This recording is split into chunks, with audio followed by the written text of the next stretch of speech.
les aux françaises du Pacifique constituant l'un des espaces maritimes, les plus vestes et les plus sensibles sous contrôle national. Author de la Nouvelle-Calédonie de Volocet Futuna et de la Polynésie, ces zones n'y sont pas seulement des territoires lointains, elles représentent une projection stratégique de la France au cœur de l'Indo-Pacifique. Une région marquée par des rivalités, des intrigues militaires concurrentes et des flux clandestins d plus n plus complexes, d plus e. Les autorités françaises savant que ces espaces maritimes sont régulièrement testés, patchés illégaux, contrebande, trafics discrets, les menaces sont multiples, mais rien ne laisse présager qu'une opération d'une telle ampleur et d'une telle audace a été découverte au cœur de la nuit. Dans un silence presque total. Peu après 1h40 du matin, air local, au centre de surveillance maritime du Pacifique, un opérateur remarque une anomalie inhabituelle sur les écrans radar. Un cargo apparaissait brièvement, puis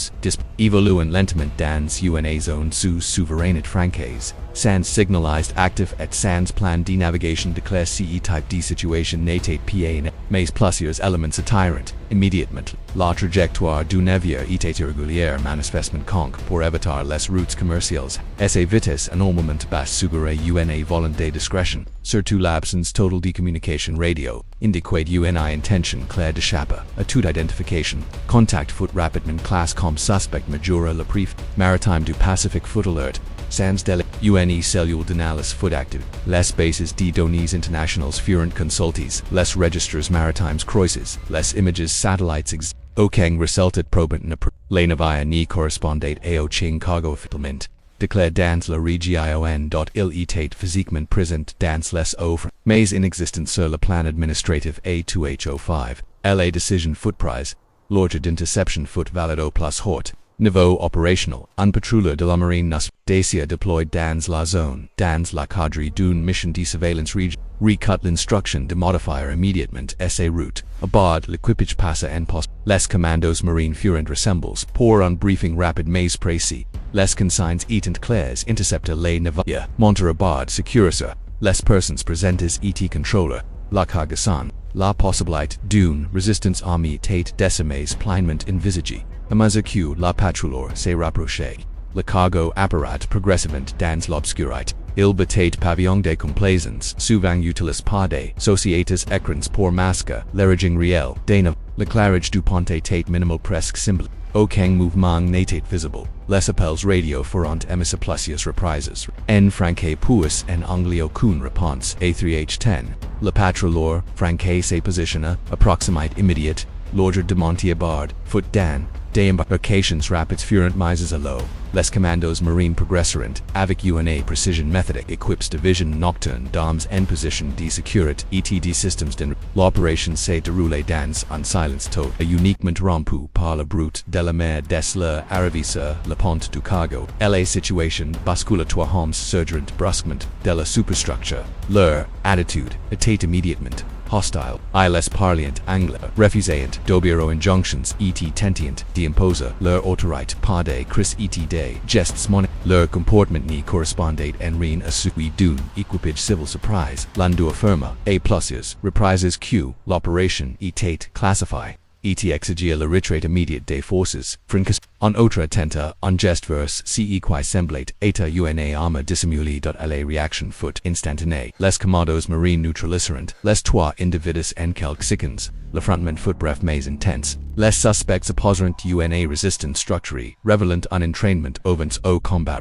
Malgré cela, les furent rapidement maîtrisés. Blessés et men OTTE acute s. La contrôle du navire fut total. Une fouille complète débuta immédiatement. Le pont fut sécuris. La passerelle contrôlait la sale des machines verrouillées. Aucun autre membre de l'équipage n'y fut découvert. Un fait extrêmement inhabituel pour un cargo de cette taille puis vint la découverte majeure dans les cales. Des dizaines de cases en bois secains soignissement alignés. Les marquages indiquant material industrial usage civil. Les documents de transport confirmant cette description. Mentionnant des équipements destinés à des projets d'infrastructure. Les cases furent ouverts à l'in. Il n'y avait aucune pièce industrielle. Il s'agissait d'armes des fusils, d'assautment des armes de précision équipées, d'optiques sophistiquées, des milliers de munitions conditionnées selon des normes militaires, ainsi que des systèmes de communication. Chiffres et des équipements de surveillance avaient sequences. Chaque element etat neuf, chaque lot etat homo. To indicate UNA planification, methodic structure, les premières analyses confirmant UNA fabrication américaine, correspondant à des standards militaires strictement règle, dans leur pays d'origine.la quantité saisie, consid acteur IABLE. Les experts de la marine nationale estimeront rapidement QCET arsenal, or a permis d'equipa, UNA unite armée complete, in training ET operation, il ni s'agissait ni d'une stock defensive ni d'une contrabande, opportunistes étaient uni libre zone militaire, and poursuivant l'inspection, les commandos découvrent un compartiment, dissimule derrière une cloison falsifiée, à l'intérieur se trouvant des ordinateurs, dorsus des disques, des terminaux, contenant des documents, à l'apparence diplomatique, certains portant des formats etc. So evoquant des accreditations, officiels allowed, l'opération avait change des dimensions. L'histoire individus interpulse furent, transfers sous forte escorte vers une installation militaire sécurisée sur territoire français, le ministre des Armées, la Direction Générale de la Sécurité Intérieure et le ministre de l'Europe et des Affaires étrangères furent immédiatement, informe s.la. France venait des métros, durant une opération clandestine impliquant des armes de guerre, menée sans autorisation dans ses OSOUVERAINES.etc qui avait été découvert cette nuit-là. N'était que la partie visible d'un réseau bien plus vaste.o. L'endemain de l'UNA certitude s'imposa rapidement aux autorités françaises le cargo, c'est dans les eaux du Pacifique, n'était ni un incident isolé, ni une simple opération de contrebande ayant mal. Il s'agissait d'un élément, d'un dispositif clandestin beaucoup plus vaste structure.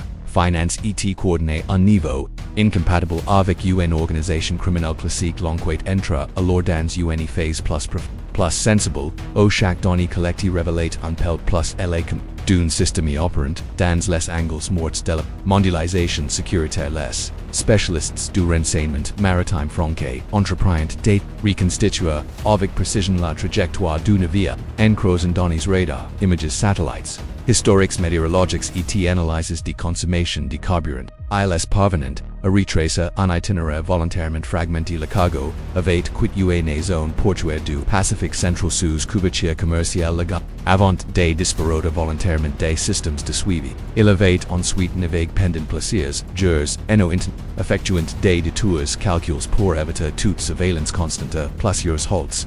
Suspects furent identifiés approximate de lots isoles ou des circuits portuaires. Ces zones dient des canaux des services français et alliés comme des points de transportement, utilisés pour les trafics de minerais et la circulation de technologies sensibles etc. plus N+.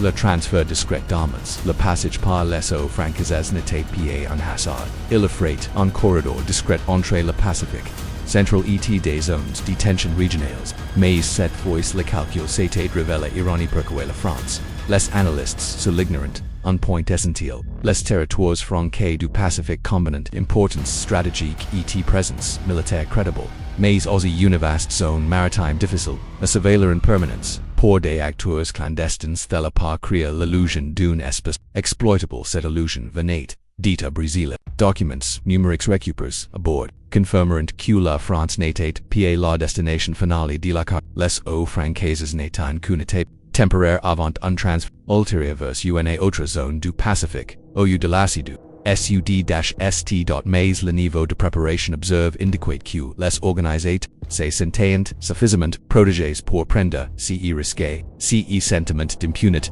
devant l'un des éléments les plus inquiétants du dossier à mesure que l'analyse des données un schéma bien connu du renseignement moderne se dessine clairement. L'implication indirecte de sociétés militaires. Les disques, duas, chiffres contenant des références à des entités juridiques bases aux états unis enregistrés comme prestataires de sécurité, des conseils stratégiques ou des logistiques spécialisées. Ces sociétés souvent utilisées comme intermédiaires, permettant de mener des opérations sensibles sans engager officiellement la responsabilité d'un état. La matériel ceci correspondait parfaitement à ces modes opératoires armes, neuves, mais non déclarés. Equipments, decommunication, securities, absence, total de licenses, d'exportation of documents administratifs volontairement ambiguous. To indiquer une opération pensée pour rester dénégable, l'étude dit à la moment révèle un point fondamental. La cargaison n'était pas destinée à une dispersion progressive sur la marche nord. Les lots itinet homogènes, calibres pour une unité unique. Les configurations. Les types de munitions, et les accessoires s'agréent en groupe and disposant de procédures communes et d'une chaîne de commandement clair. Il s'agissait d'une livraison ciblée, planifiée, avec un objectif opérationnel précis. Les équipements électroniques cesses renforceront cette analyse. Les systèmes de communication chiffres et de surveillance long portée permettant une coordination en temps réel, une transmission sécurisée via satellite, une collecte de renseignements autonome. Ces outils ne veillent rien à voir avec une simple mission de transport. Ils s'inscrivent dans une logique de guerre invisible, où la préparation informationnelle est aussi cruciale que la puissance d'FEU.TRSV. L'affaire quitte la seule cadre militaire et judiciaire pour entrer dans une dimension diplomatique délicate. Le ministre de l'Europe et des Affaires étrangères convoqua officiellement des représentants américains d'obtenir des explications. Démarche francaise fut volontairement mesurée mais FERME. Paris demanda l'identité réelle des interpol. L'origine exacte de l'armement et des éclaircissements sur toute implication directe ou indirecte d'entités américaines. Les réponses furent évoquant la possibilité d'initiatives privées n'ont aucune reconnaissance formelle d'implication étatique ni fut donnée. Mais pour les autorités françaises cette ambiguïté constituait un problème majeur car dans le domaine de la silence PA était aussi lourde de sens qu'avait sur le plan du droit international. La France disposait d'une base extrêmement solide. Et les transports d'armes de guerre sans autorisation, dans les eaux souveraines, constituent une violation manifeste du droit maritime et des conventions internationales. Les toitants Interpols ni bénéficiant d'aucune immunité diplomatique. Les documents qu'ils détenaient furent identifiés comme falsifiés ou juridiquement invalides. Ils relevant donc pleinement de la justice franque AISE. La France maintint leur détention, la saisie intégrale du matériel et la poursuite des investigations. Malgré les pressions diplomatiques discrètes qui commenceront à apparaître sur le terrain, la réponse française fut rapide et durable. La marine nationale renforça significativement sa présence dans le Pacifique. Augmentation des patrouilles navales et déploiement accru de drones de surveillance maritime. Modernisation des capacités radar et intensification de la coopération entre marines, de DRMET, gendarmerie maritime. Cette montée en puissance n'y fut pas présentée comme une démonstration de force, mais comme une mesure de protection légitime. Pourtant le message était parfaitement compris par les acteurs concernés.